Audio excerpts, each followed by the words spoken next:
Many people, especially non-Muslims, ask, if everything has a time to be born, when was Allah born? Well, the answer is straightforward. Allah was never born, and He created time itself. Let's break this down into three parts. Let's start with what the Quran says. In Surah Al-Ikhlas, 112:14. بسم الله الرحمن الرحيم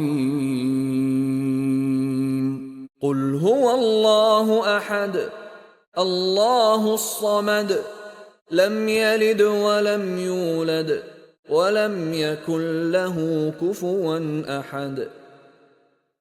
Say, He is Allah, the One. Allah, the Absolute. He begets not, nor was He begotten, and there is nothing comparable to Him.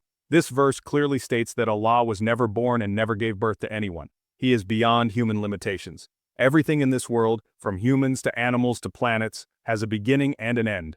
But Allah is beyond these limitations. Even in Surah Al-Hadid, 57:3. بسم الله الرحمن الرحيم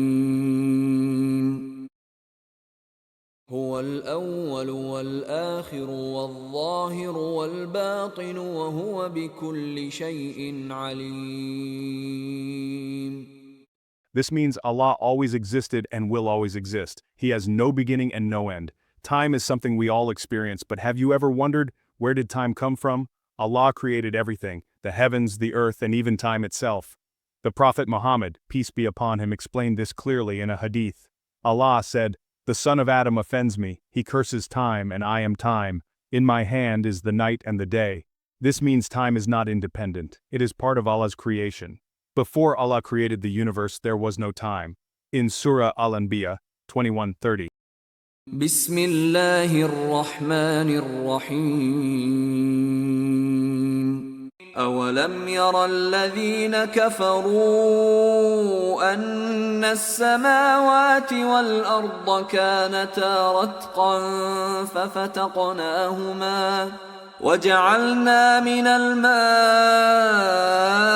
كل شيء حي أفلا يؤمنون. Do the disbelievers not realize that the heavens and the earth were once one mass, then we split them apart? This verse aligns with the Big Bang theory, which we will discuss in the next section. Before the Big Bang, there was no space and no time, just as modern science explains.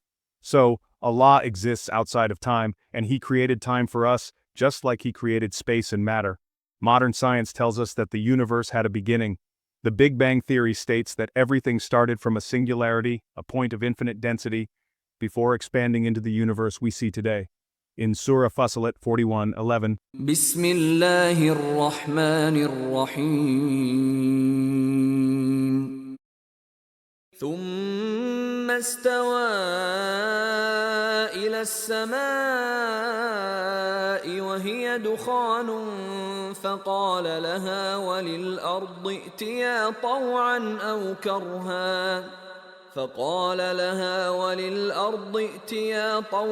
أو كرها قالتا أتينا طائعين. Then He turned to the heaven while it was smoke and said to it and to the earth, "Come willingly or unwillingly." They said, "We come willingly." This description of the early universe as smoke perfectly matches what science says about the formation of the universe after the Big Bang. Albert Einstein's theory of relativity also supports this idea. Time is linked to space. When the universe was created, time began. But before that, there was no time. This proves that time itself is a creation of Allah, and He is beyond it.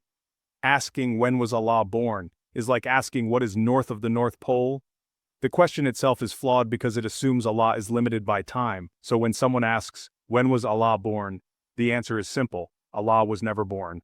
Allah is eternal. He created time itself. Science confirms that time and the universe had a beginning, which matches the Quran. Non-Muslims often ask this question to create controversy, but the truth is clear. Allah is beyond time, and everything we know came into existence because He created it. Now let me ask you a question. If time, space, and matter all had a beginning, doesn't that prove they needed a creator? Let me know your thoughts in the comments, and don't forget to like, share, and subscribe for more Islamic knowledge.